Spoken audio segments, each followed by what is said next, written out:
The monkey Hollywood की एक horror और खून खराबे वाली मूवी। यह मूवी सिर्फ 1.5 घंटे की है। इस मूवी की कहानी ज़्यादा कॉम्प्लिकेटेड नहीं। इस मूवी के लीड रोल में दियो जेम्स है, जिसने इस मूवी में डबल रोल में काम किया है। मूवी की कहानी की बात करें तो हल और बिल दोनों जुड़वा भाई होते हैं। ये जुड़वा भाई जब छोटे होते हैं तब उनको उनकी अलमारी में से एक मंकी टॉय मिलता है, वो भी अपने घर की अलमारी में से।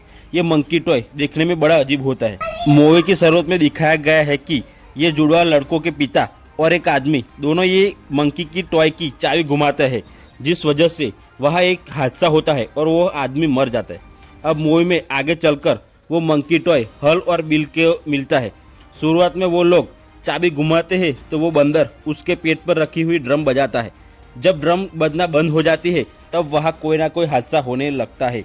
अब एक दिन वो चाबी घुमाते हैं तब उनकी माँ की एक हादसे में मौत हो जाती है। अब वो दोनों परेशान हो जाते हैं और वो बंदर एक डब्बे में पैक कर कर वो लोग एक गहरे कुएं में वो बंदर को डाल देते हैं। अब 25 साल बीत जाते हैं, सब कुछ ठीक हो जाता है, पर अचानक 25 साल बाद वहाँ पर हादसे होना शुरू हो जाते हैं।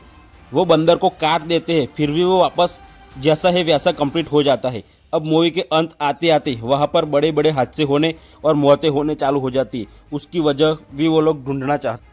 अब वो मंकी को तो कुएं में डाल दिया था, पर वो कुएं में वो उसके मंकी की चाबी कौन घुमा रहा था वो देखना बड़ा अजीब होता है। और वो मंकी को बाहर कौन लाया, वो चाबी कौन घुमाता है, वो देखना हमें मूवी में बड़ा मजा आएगा। मंकी को तोड़ दो, मंकी को जला दो, मंकी को कुछ भी करो, पर मंकी वापस वैसा का वैसा ही हो जाता है, जिस वजह से वो लोग परेशान हो जाता है और वो चाबी कोई भी तरह से घूम जाती है और लोग मर जाते हैं। उस कारण वो उस बंदर का कैसे निदान करते हैं वो देखना मूवी में दिलचस्प हो जाता है।